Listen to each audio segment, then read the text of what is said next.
Assalamualaikum warahmatullahi wabarakatuh. Pada kesempatan kali ini kita akan belajar pada tema 4, Sehat itu penting, subtema 2, gangguan kesehatan pada organ peredaran darah, dan kita sampai pada pembelajaran ketiga.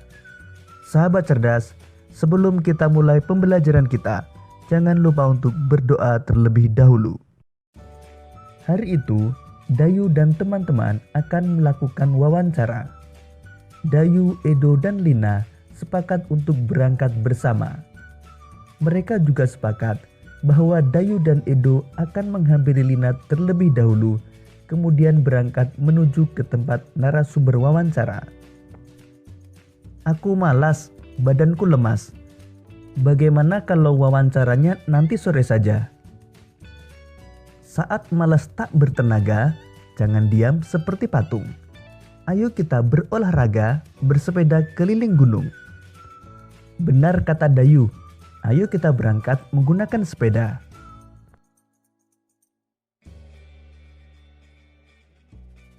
Sahabat cerdas, pada dialog tersebut, kalimat yang disampaikan Dayu merupakan sebuah pantun. Sekarang mari kita identifikasi ciri-ciri pantun tersebut. Ciri-ciri pantun tersebut adalah terdiri dari 4 baris. Baris pertama bersajak A, baris kedua bersajak G, baris ketiga bersajak A, dan baris keempat bersajak G. Baris pertama terdiri dari 9 suku kata, baris kedua 9 suku kata, baris ketiga 9 suku kata, dan baris keempat juga 9 suku kata.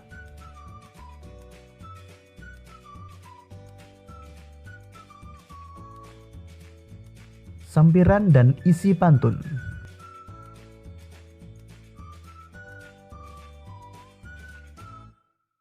Baris pertama dan kedua, saat malas tak bertenaga, jangan diam seperti patung. Kalimat tersebut merupakan sampiran. Baris ketiga dan keempat, ayo kita berolahraga, bersepeda keliling gunung. Kalimat tersebut merupakan isi pantun.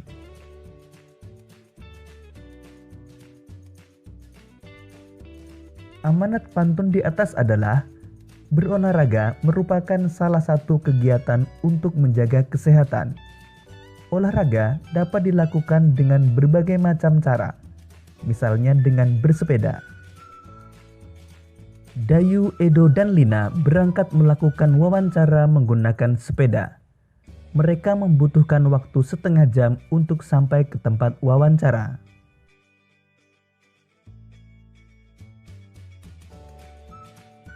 Dayu, Edo, dan Lina sampai di rumah narasumber wawancara. Mereka akan mewawancarai Pak Damar. Pak Damar merupakan pengusaha sandal kesehatan. Berikut ini hasil wawancara yang dilakukan oleh Dayu, Edo, dan Lina. Pak Damar merupakan pengusaha sandal refleksi. Pak Damar memproduksi sandal yang dapat digunakan untuk melancarkan peredaran darah. Sandal refleksi buatan Pak Damar terbuat dari kayu. Kayu tersebut diperoleh dari daerah sekitar tempat tinggalnya. Pak Damar hanya membeli kayu berkualitas. Namun demikian, Pak Damar selalu menyarankan kepada pemasok kayu untuk melakukan reboisasi setelah penebangan. Dengan reboisasi, hutan menjadi tidak gundul, dan hasil reboisasi beberapa tahun kemudian dapat dimanfaatkan lagi. Di antaranya pohon dapat ditebang dan kayunya dapat digunakan lagi. Tenaga kerja di pabrik Pak Damar juga berasal dari warga di sekitar tempat tinggalnya. Sebelumnya, mereka diberi pelatihan terlebih dahulu oleh Pak Damar. Bahkan kini, beberapa tenaga kerja Pak Damar telah membuka usaha sendiri. Pak Damar kemudian menjadikan mereka sebagai mitra kerja untuk memenuhi permintaan pasar yang semakin meningkat.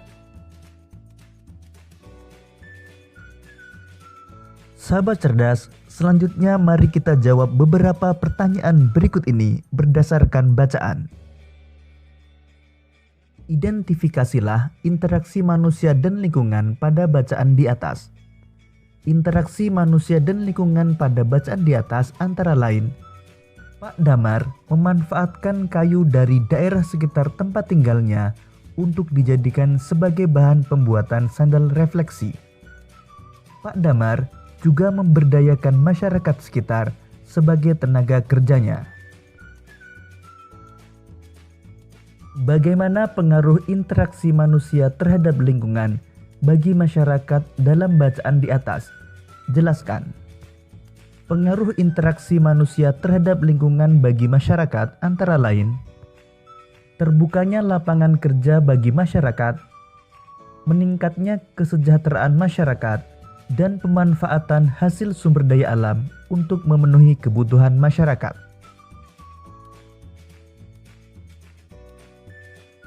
Apa manfaat usaha Pak Damar bagi masyarakat di sekitarnya? Jelaskan. Manfaat usaha Pak Damar bagi masyarakat antara lain: meningkatkan taraf hidup masyarakat, membuka lapangan pekerjaan baru, dan memenuhi kebutuhan masyarakat terhadap sandal refleksi. Apa yang dilakukan Pak Damar untuk mengurangi kerusakan lingkungan akibat usahanya? Jelaskan. Untuk mengurangi kerusakan lingkungan, Pak Damar selalu memberikan saran kepada pemasok kayu untuk melakukan reboisasi agar hutan yang ditebangi tidak gundul. Apakah terdapat hubungan ketergantungan dalam bacaan di atas? Dari bacaan di atas terdapat hubungan ketergantungan. Hubungan itu terjadi antara Pak Damar dengan pemasok kayu serta hubungan Pak Damar dengan masyarakat sekitar yang saling membutuhkan.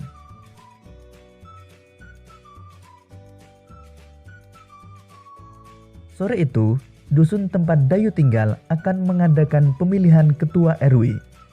Sebelum acara dimulai, Dayu membantu untuk mempersiapkan tempat pemilihan. Dayu membantu memberi alas di setiap meja. Dayu menyapu lantai ruangan tempat pemilihan. Dayu juga membantu mempersiapkan makanan dan minuman untuk panitia pemilihan. Sahabat cerdas, berikut ini peran serta yang dapat kamu lakukan dalam pemilihan ketua RW.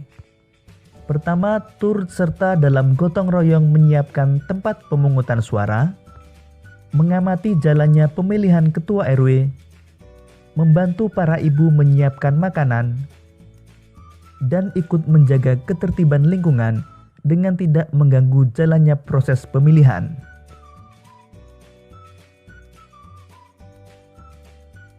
Sahabat cerdas, sebagai warga masyarakat, kita bertanggung jawab untuk mengamati pelaksanaan pengambilan keputusan, baik dalam pemilihan ketua RT, ketua RW maupun kepala desa. Selain itu, masyarakat juga dapat mengamati berbagai keputusan yang dikeluarkan oleh ketua RT, ketua RW, dan kepala desa. Pengambilan keputusan bersama dapat dilakukan melalui musyawarah untuk mufakat. Namun demikian, apabila tidak mencapai mufakat, dapat dilakukan voting. Untuk lebih mengetahui tentang proses pengambilan keputusan, mari kita jawab beberapa pertanyaan berikut ini. Bagaimana cara pengambilan keputusan bersama yang biasa dilakukan dalam masyarakat di Indonesia? Jelaskan. Dalam masyarakat Indonesia, pengambilan keputusan bersama dilakukan melalui musyawarah. Musyawarah tersebut bertujuan untuk mencapai mufakat. Namun demikian, apabila tidak mencapai mufakat, maka akan dilakukan voting. Salah satu contoh voting adalah pemilihan umum. Apa saja masalah dalam masyarakat yang dapat dipecahkan melalui pengambilan keputusan bersama? Masalah yang dapat dipecahkan melalui pengambilan keputusan bersama antara lain: pemilihan ketua RT, RW, dan kepala desa, membuat jadwal ronda malam, menyelesaikan perselisihan antar warga, dan penyelenggaraan suatu acara, misalnya lomba. Bagaimana cara masyarakat melaksanakan tanggung jawabnya sebagai warga? Cara masyarakat melaksanakan tanggung jawabnya sebagai warga antara lain berpartisipasi dalam pemilihan ketua RT, RW, dan kepala desa, menjaga keamanan lingkungan, dan menjaga kebersihan lingkungan. Sebagai seorang siswa sekaligus warga, apa yang dapat kamu lakukan dalam kehidupan bermasyarakat? Sebagai seorang siswa sekaligus warga, kamu dapat mengikuti gotong royong membersihkan lingkungan dan berpartisipasi dalam pemilihan ketua RT atau RW dengan cara berikut. Pertama, turut serta dalam gotong royong menyiapkan tempat pemungutan suara. Kedua, mengamati jalannya pemilihan. Dan ketiga, membantu para ibu menyiapkan makanan.